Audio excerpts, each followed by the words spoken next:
Hi, I'm Tammy with Love Notions, and I'm here to give you a little bit of information about our newest pattern release, the Geneva Pullover and Jacket. I'm wearing the jacket version here, full zip. The pattern comes with 3 total views. So you have the full zip, you also have a view with an asymmetrical zipper at the shoulder, and you have a pullover without any closures.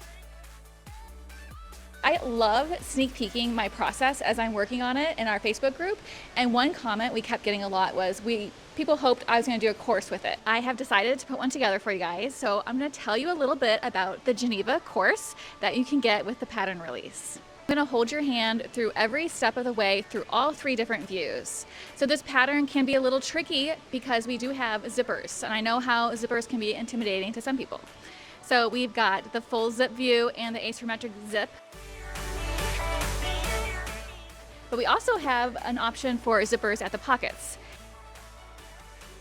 Pockets also have a welt option, which another thing that can be a little tricky. But once again, I'm going to hold your hand through the entire process and make it as simple as possible. So also included with the course is I'm going to walk you through on how to choose your size.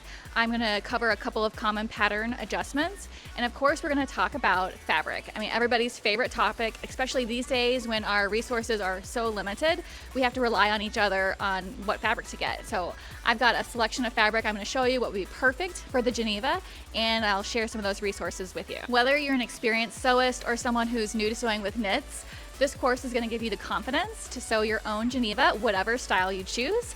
And don't forget, during release week, you get the pattern for free when you purchase the course. Thank you so much for supporting Love Notions, and I can't wait to see what you make. I hope you share it with us.